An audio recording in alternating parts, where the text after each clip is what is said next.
Welcome to the UFC 239 wrap-up show. I am your host, RJ Meads, and this is just going to be a recap of all the fights and all the madness that came from UFC 239. I will break down each fight, and I will talk about the winners and losers from UFC 239, and talk about where each fighter will be going forward in their career. For people who took losses, it'll be a step back. People who won, it'll be a step forward.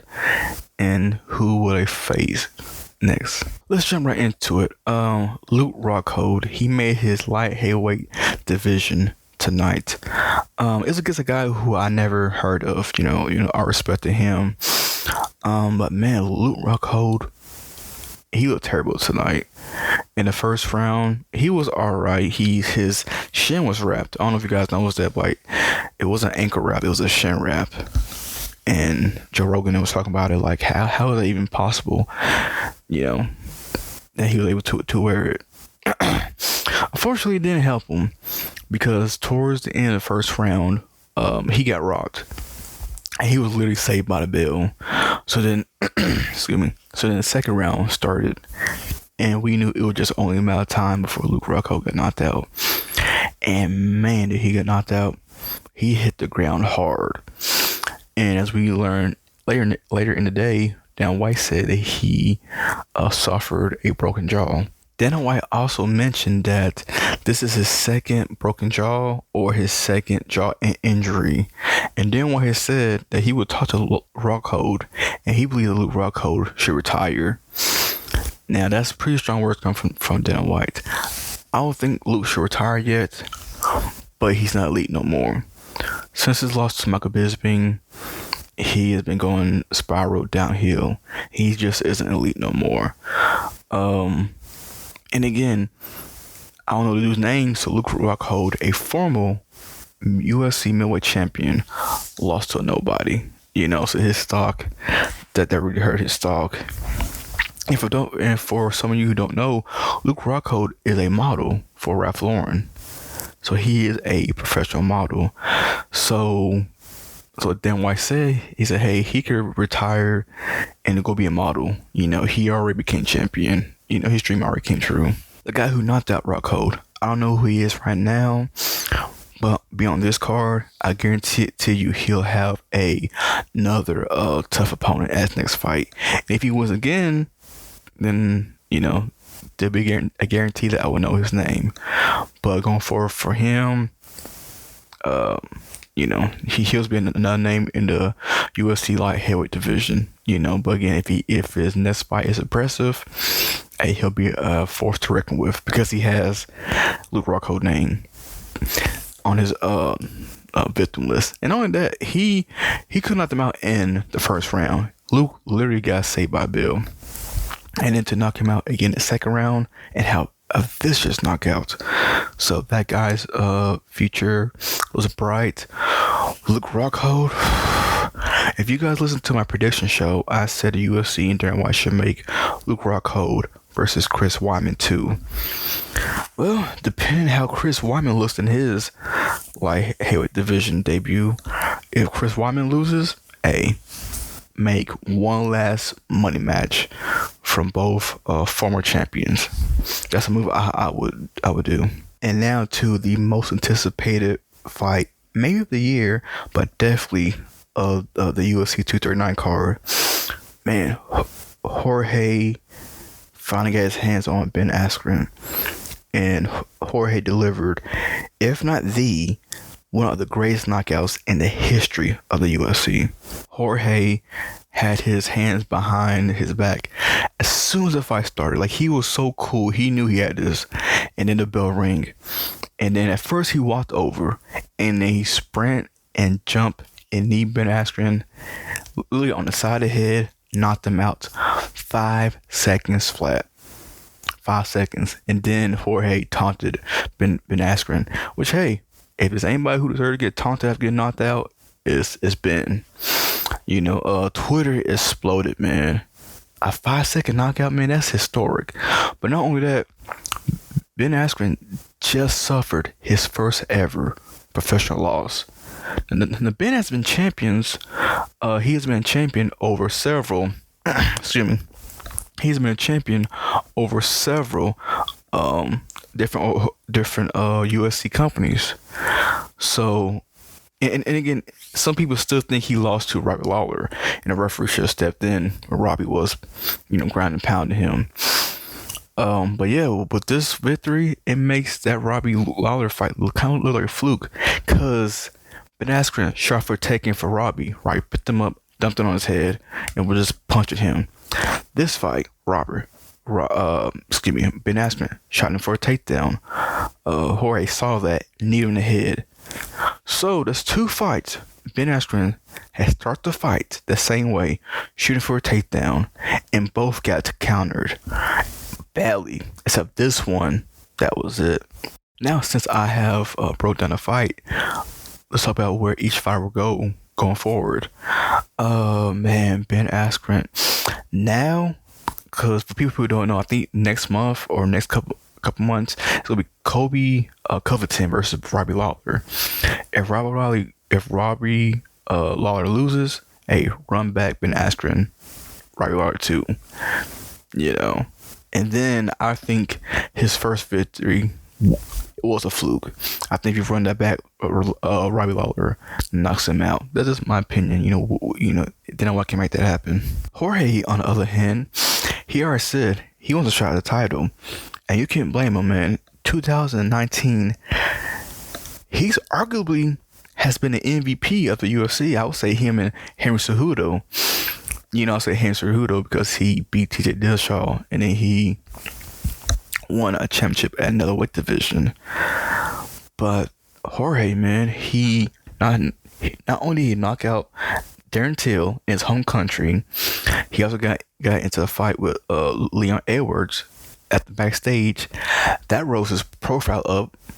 And then he got into this beef with Ben Askren, knocked him out in 5 seconds, talked to him, and still keep that same energy, still talking. So yeah, I can say he's arguably the MVP of the UFC, but he's very close friends with Colby Covington. It's like somebody says, what happened? If Colby wins, does the UFC try to do Colby versus Jorge? Like, they are really close friends. Most of the time, teammates won't fight other teammates, and if one of the teammates is going for the championship, they'll fall back. The reason why Dan Cormier was in the light heavyweight division, because Cain Velasquez was in the heavyweight division. Rory McDonald could have had chances at the welterweight division, but his teammate was GSP. The Rashad Evans, John Bones Jones situation was, once Rashad lost, the championship was wide open, and John Jones jumped to it.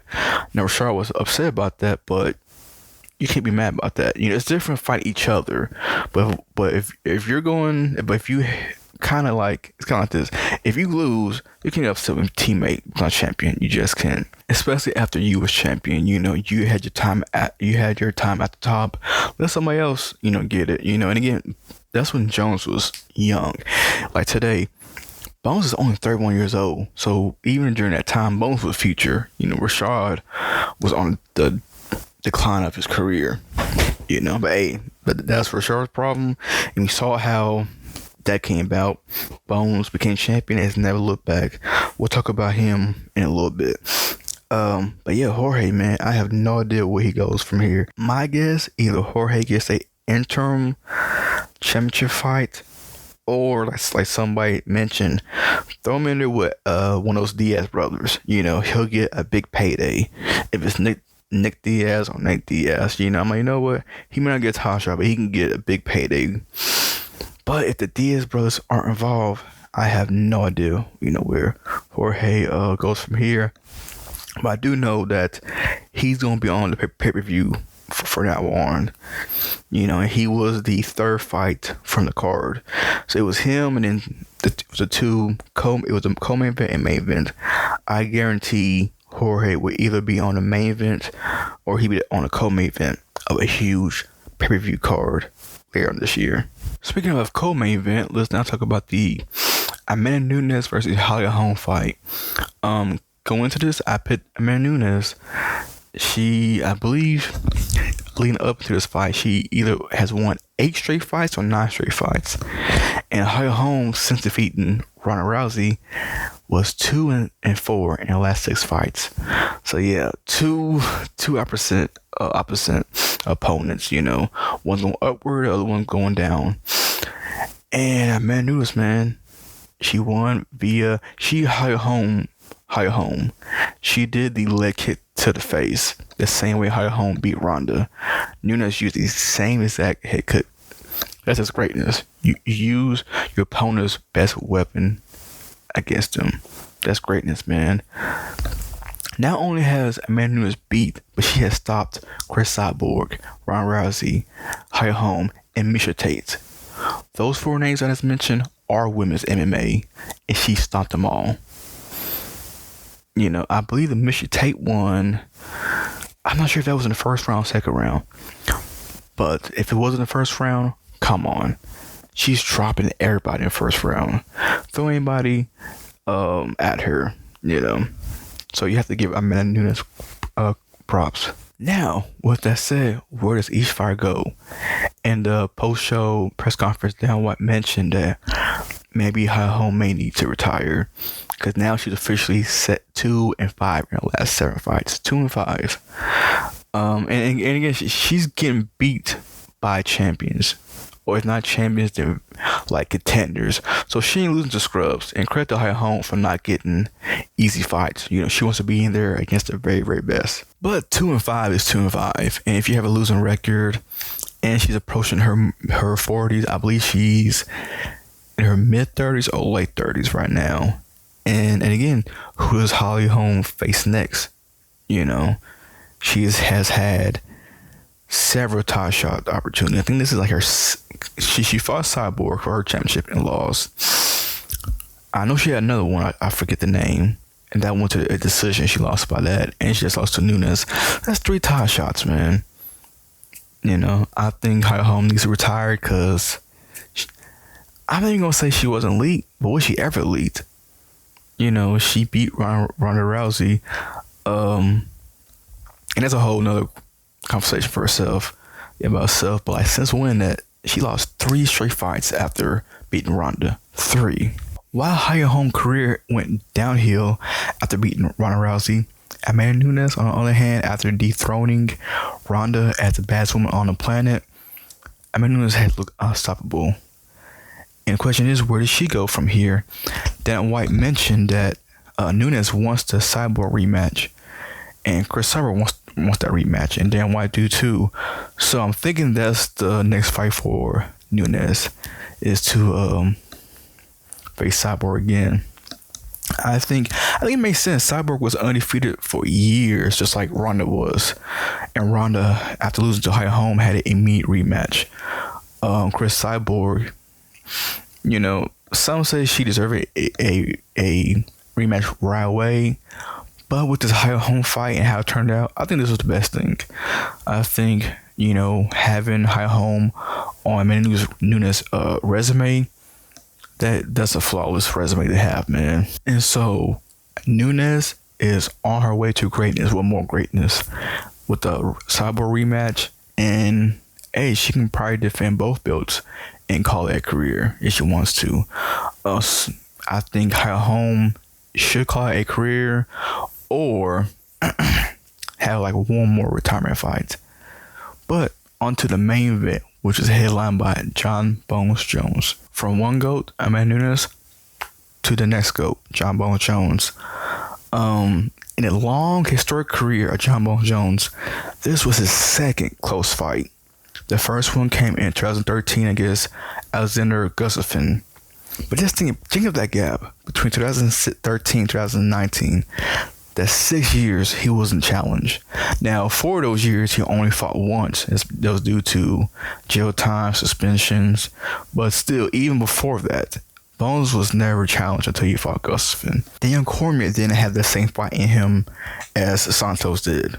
Santos, on one leg, threw everything but a kitchen sink at Jon Bone Jones. I had nothing but respect for him. Even in the 5th round, he was throwing bombs. Now, do I think he was as strong in round 5 as in round 1? No. When you have a bad knee and he was tired, it didn't have the same, firepower.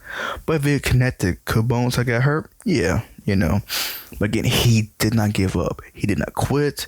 He did not say, "Oh, here comes Jon Jones being Jon Jones again." No, he fought to the very end.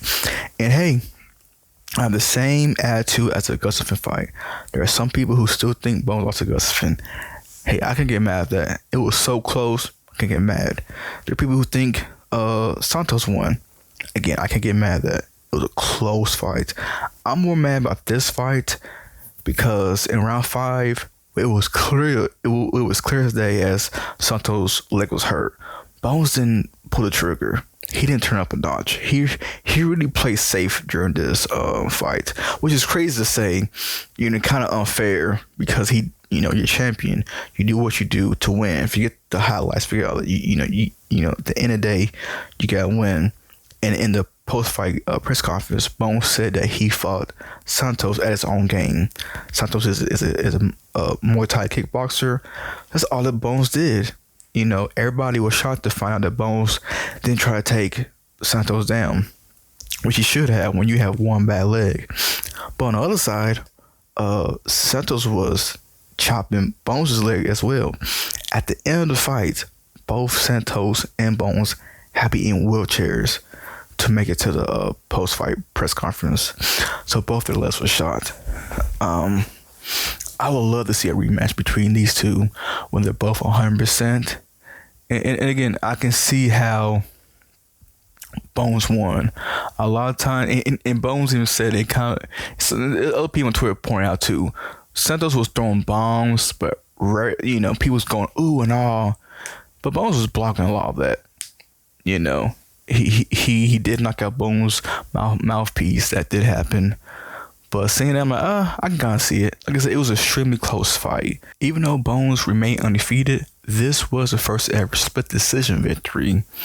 So when he fought Gustafsson, I guess it was a unanimous decision. But yeah, one judge has Santos win it. And again, you can get mad at that. But the results are in. One fighter won, the other fighter lost. Now, where does Santos go from here? I don't know. I think Santos deserved to have another number 1 contender match. If that means him versus Anthony Smith, hey, I'll watch it. Santos fought Bones a lot better than Anthony Smith did, so I kind of don't want to see that happen. Because if Anthony Smith, Smith beats Santos, I don't want to see Bones and Smith too. I'd rather see Santos versus Bones too.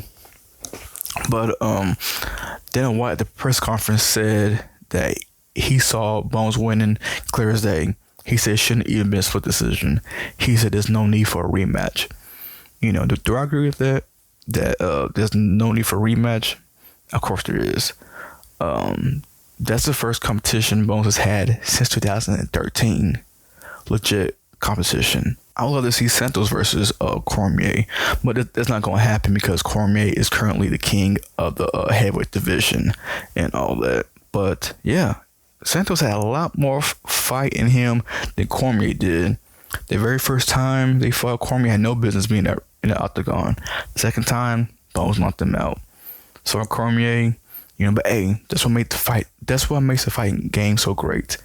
Styles makes fights. Santos is a heavy-handed, powerful guy, and Bones has not fought one of those guys since Rampage Jackson, which was Bones' very first top defense. And now with Jon Bone Jones, with this victory, he's moving forward. Where to? I think it all depends with Dan Cormier versus Stipe. I would not be shocked if, again, Luke Rockhold was on this card. Luke Rockhold all week said, "Oh, I'm better than Jon Jones. Oh, I can beat Jon Jones." And then he gets knocked out. And then White says, "You need to retire." So there goes any case of Luke Rockhold versus Jon Jones right out the window. let's see how Chris Weidman does in his light heavyweight division. You know, the heavyweight division, the light heavyweight division has some names. It's still shallow for the most part. Santos is a real deal.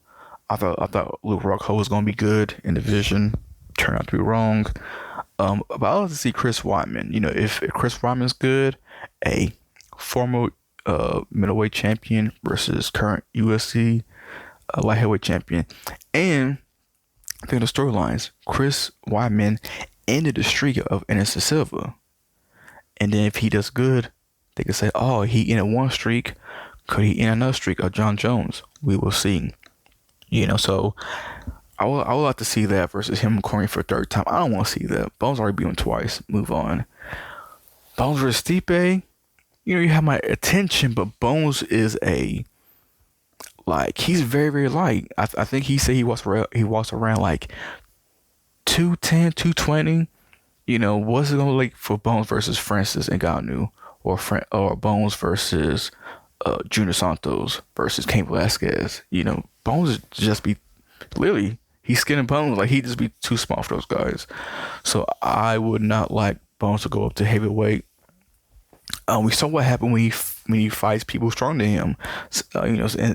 Santos. I think it's gonna be when he fights the people who are his name. Derek Lewis is another one. After Overing, I'm not sure if they're still teammates. They might still be teammates, so that fight may not happen. But there are some heavy-handed guys. Verdum, he's still, the guy who beat Kane for championship. I believe that's how you pronounce his name. Like, there's some big guys in the heavyweight division.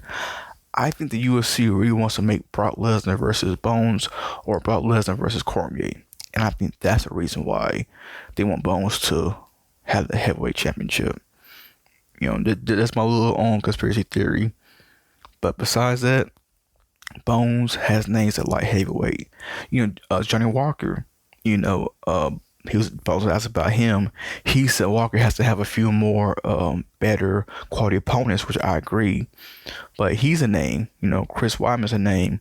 So going forward, Bones will continue his reign, but I would not be surprised if we see Santos right back in the championship picture. And so that would do it for the UFC 239 wrap-up show. Man, this was one of the greatest UFC events of all time. We had back-to-back KOs. Luke Rockhold, Ben Askren, and then Hi Home all getting knocked out back-to-back. Like crazy. Then we had the Bones fight. The fans was booing, but I don't think they appreciated it enough.